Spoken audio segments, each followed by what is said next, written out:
مرحبا أهلا وسهلا نحن متحمسين عشان هذا الاجتماع معكم اليوم. Welcome everyone. Glad to have you joining this meeting today. My name is Mark Huffman with Software and Database Solutions representing Canary Labs and GCC countries. I met most of you at recent energy trade shows, either Middle East Energy in Dubai or the Oman Petroleum and Energy Show in Muscat, Oman. We're glad you're here. Our purpose in this webinar is to introduce you to Canary Industrial Database Technology and to show how you can save time and money by implementing this affordable, easily maintained, no DBA required, open architecture, globally deployed software as part of your industrial automation solution. We're glad you're here. The right tools can give you the power to transform your team, making it easy to use your process data, automating workflows within your organization, and ultimately enabling the data analysts to make better decisions faster with your process data. But there are huge problems preventing engineers and companies from effectively using their data. What's holding you back? Database management can leave you feeling frustrated and stuck. Continuing operations with a production mindset while balancing security is a challenge. And maximizing time series data with other solutions in the market is way too expensive. The return on investment may not be realized for years and years. With the Canary system, you can transform your operation. Canary provides the ability to collect and store vast amounts of process data. You can add context to your data, making it more relevant. And finally, you can give your team easy-to-use tools and secure database access. So welcome to our webinar. Kyle Kinziger, a solution consultant with Canary, will be leading you through the presentation today. As I said, I'm Mark Huffman of Software and Database Solutions. I'm an authorized distributor for Canary Solutions for GCC countries. Also with us is Jeff Nepper. Jeff is Executive Director of Business Development at Canary. If this is your first time learning about Canary, you are in the right place. Here's the agenda for today. Kyle will provide an overview of the Canary system. Then we'll go over the pricing model of the system, and we'll wrap up by answering your questions. Today is all about data. We're excited to show you how Canary can help you easily use your process data to make the right operational decisions. Over to you, Kyle. Thanks so much for the introduction there, Mark. I appreciate it. Before we really dive into the Canary system and show you how Canary can add value for both site and enterprise level applications in the Middle East region, I just want to begin by sharing some background information regarding Canary as a company, because it might surprise you to know that for over 35 years, Canary has helped engineers and organizations just like yours. The Canary system has been installed over 19,000 times in over 65 countries and more than 20 industries around the globe. The Canary platform is a great fit for large enterprise solutions, small utilities, and everything else in between. Every company that we work with really has the same core ideas of what they want to do with their data. Both customers and system integrators trust Canary to guide them through the process of transforming complex data into easy to understand information. So from a single site all the way up to hundreds of facilities, the Canary platform is designed to make using your process data easy. Now, as you learned about the Canary system, just remember that not every deployment will require the full scope of the system in order to solve your data problems. Some of our clients solve many of their problems just by utilizing simple trending tools in Axiom, while complex solutions love how Canary can help them adjust their tag naming structures and organize tags into asset models. And we work with all types of system integrators, government entities, and everything from oil and gas to renewable energy in more than 20 different verticals.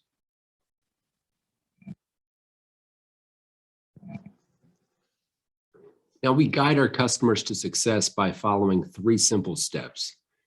And the first step we're going to talk about today is collecting and storing your data. And it all starts with bringing data into the Canary system with Canary collectors. And it's important to note that we do not charge for data collectors. So these are all unlicensed and included as part of the Canary system. So Canary collectors help you reach out to industry standard protocols to log data directly from your process into the Canary system. And we work with both OPC UA and DA, MQTT servers, various SCADA systems, SQL databases, CSV files, and web and .NET APIs allow you to create your own custom collectors, and they're made publicly available.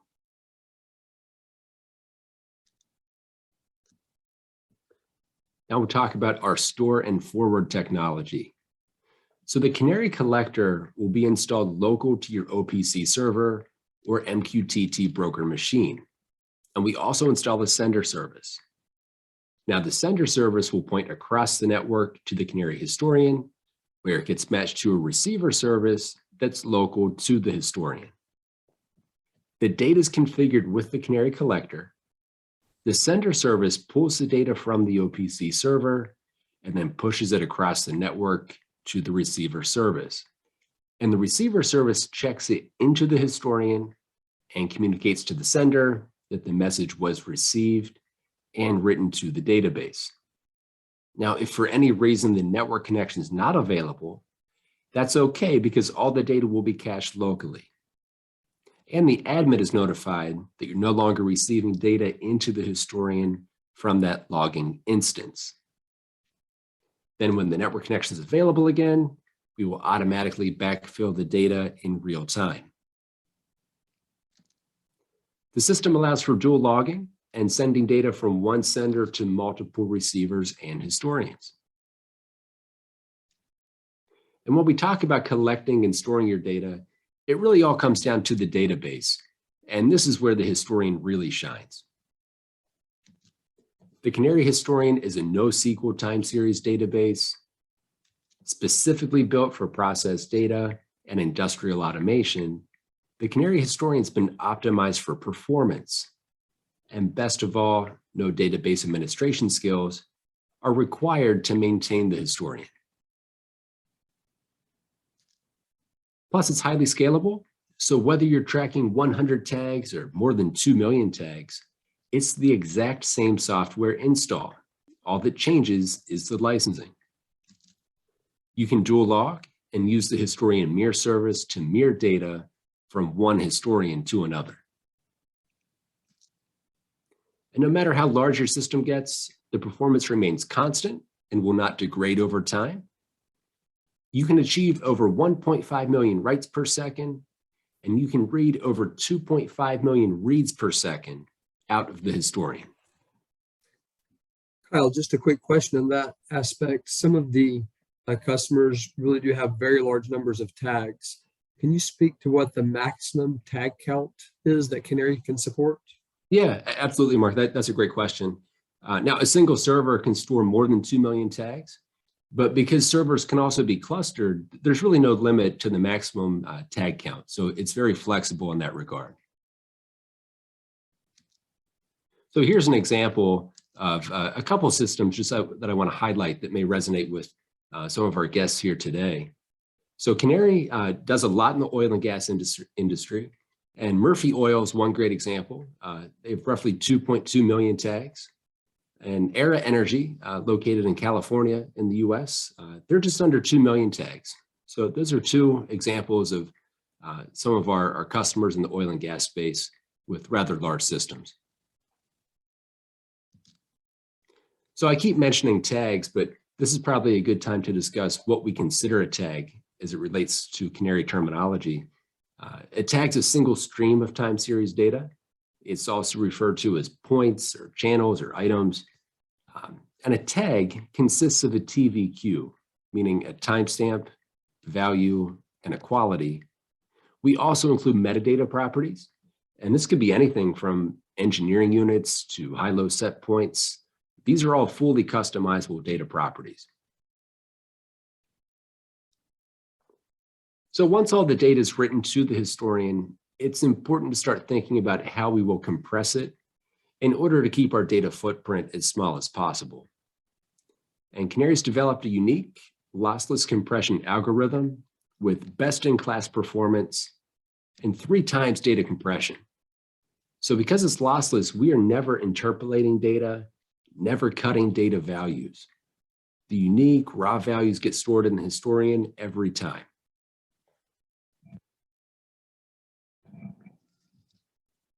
So in review, when we talk about collecting and storing data, the Canary system is out of the box ready, meaning everything is pre-integrated in the Canary system and ready to be deployed quickly. Between store and forward and lossless compression, you never have to worry about data loss. And ultimately, this is a database that you can depend on. So that wraps up the first step. If you have any questions, please go ahead and drop them in the Q&A.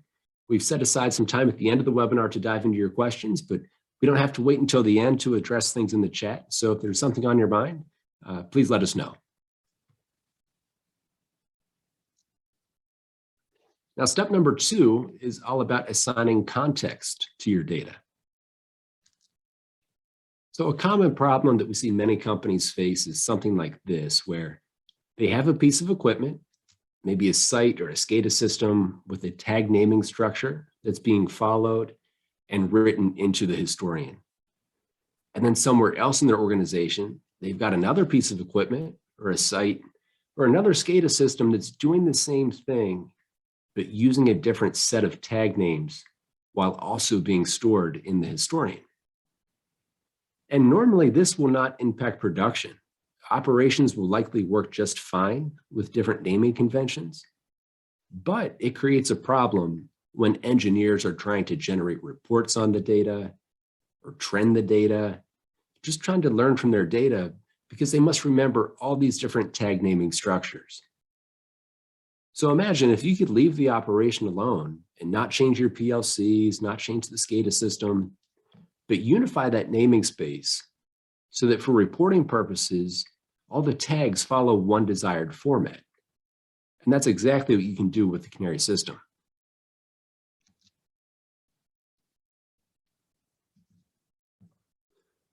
So you can create virtual views of the data, influencing how the client can interact with the data without altering the data in its physical storage. When people or other systems, in this case, the client, read data from the historian, the views service is the filter that the client will look through to browse, retrieve tags, and read data from the historian. So by utilizing the views service, you can essentially change the way the client sees and interacts with the data inside the historian.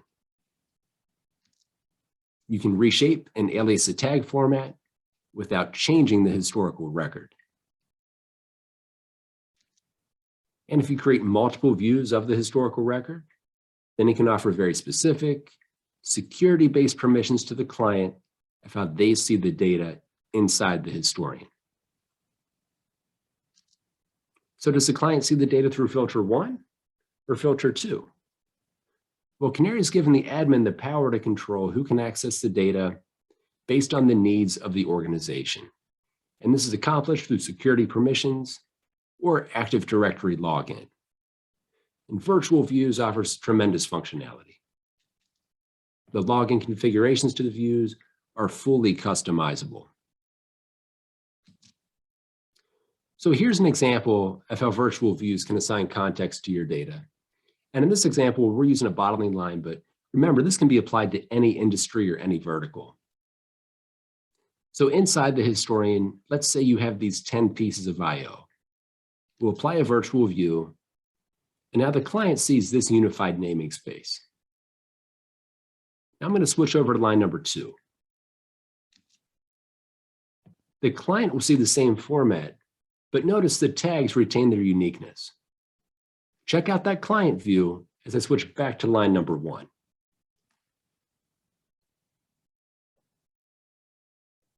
The client will see a structured, unified naming space.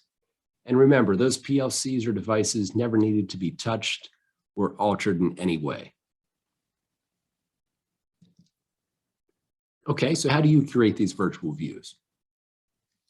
Well, regular expressions give you the ability to restructure tag names while maintaining tag uniqueness. And if tag names don't have as much logic as you would like, it could be supplemented through reading a CSV file or a SQL database that may already exist within the organization. What else can we do with virtual views?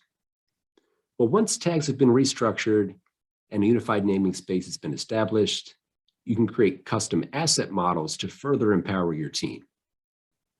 And I bet your organization's already talking about your equipment from an asset viewpoint. So let's say you have a site with 3 lines, and your lines are made up of boilers and fillers and water mains. It might look something like this. And notice how line number 2 has 2 fillers, and line 3 has 2 boilers. So how could we use virtual views to capture all the assets from this site? Well, we have the unified naming space for the tags. And notice in this particular naming space, the second branch of the tag name tells us what the piece of equipment is, as well as the instance or count of the equipment. So with line 1, we have a boiler with 3 tags, a filler made up of 5 tags, and a water main that has 2 tags. You can use virtual views to create common tag names and group them into assets. Looking back at the site example, we've got 4 boilers. So let's see how the virtual views would handle this particular asset. Using the unified namespacing model that we've built out, we've got line 1 dot boiler 1, and then 3 common asset tag names. And the same goes for the other boilers on the other lines. So common tag names with unique identifiers show you exactly where the asset is and what else it impacts. So maybe you're wondering, what's the benefit of all of this? Well, beyond giving you better organization, it gives your team the ability to make specific requests based on asset types. For example, you can say, show me all boiler temperature tags. But more specifically, it helps automation experts automate their workflow. Filtering based on asset tag conditions means you can immediately see all boilers with a temperature that's outside of a desired range. There's power in the ability to automate workflow and easily use your process data. You no longer need to hunt for information, but can instead quickly generate reports with the information that you need. And it's key to point out that models will not break if the assets don't match up perfectly. And if you have a dynamic process where you're constantly bringing assets online or offline, virtual views looks for tags to be dropped out of the historian, and it updates your model automatically. Now that you've been introduced to virtual views, let's move on and we'll examine another way Canary can assign context to your data. The next piece of software in our system is the calculation engine. Now, if you think about it, your car's dashboard is feeding you raw process data. It's telling you how fast you're going, how many miles are on the odometer, how much fuel is left in the tank. These are all pieces of raw data. Now, if a check engine light comes on, you're looking at condition-based data. And many cars today have an indicator of range or how far you can drive given your current fuel level. It's running some type of calculation to estimate that KPI. So if we look at these 3 different types of data, traditionally in the historian, all we have is raw data. But if we have these raw data tags and group them into assets, now we can create other calculated tags of condition-based rules and calculated KPIs. The calculation engine is powerful because you can deploy a single calculation to all instances of an asset type. It runs in real time while also backfilling, and more than 70 functions are available. So if we look at our asset tags of a boiler, we can see that temperature tag. So every 5 seconds or 1 second, it's pulling to get a new temperature. So we could run a calculation anytime we have a boiler, ask it to use the temperature tag, and give us an average 60-minute temperature for the tag. And for the filler, maybe we could use the out bottle count and the out bottles rejected to determine the percentage of rejected bottles.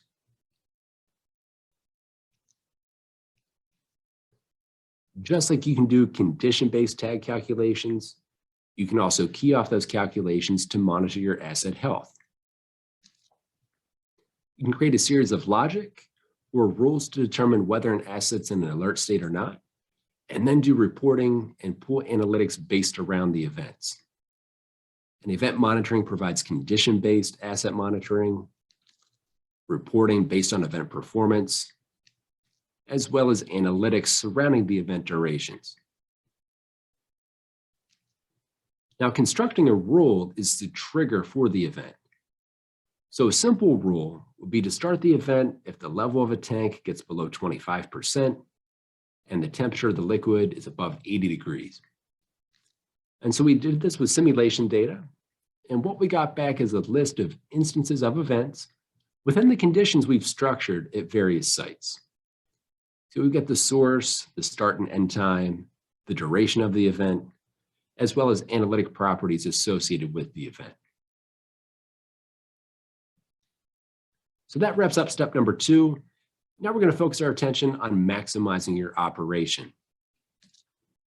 This is where we'll look at different pieces of software that are client-facing. And it all starts with Axiom. This is our trending, dashboarding, and reporting tool. It's built with HTML, so it works with any modern web browser. And it's designed for self-serve reporting.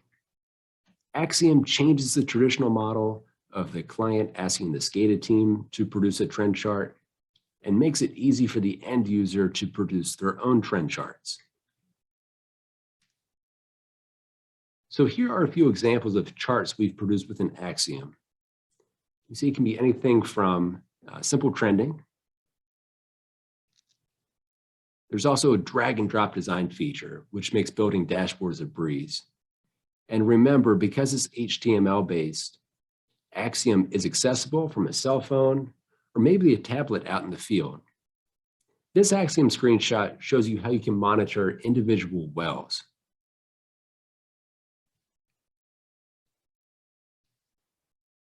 It's also easy to incorporate trend charts as well as tables of data. You can also use our symbol graphics library if you want to build out a more detailed HMI-like screen.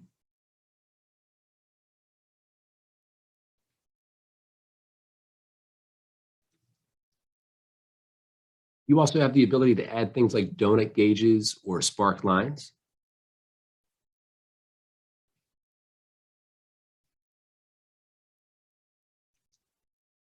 Axiom can be used to build applications that are less about trend lines and more about looking at data tables or graphs. We like to say that Axiom is a completely blank slate that allows you to customize and build out whatever it is you need to visualize. So some Axiom applications are more about looking at the data in real time. You can also use it to build out reports to be sent on demand. And we have a full tutorial on the Canary community about Axiom. You also have the ability to try it for yourself. Just reach out to Mark or myself following the webinar.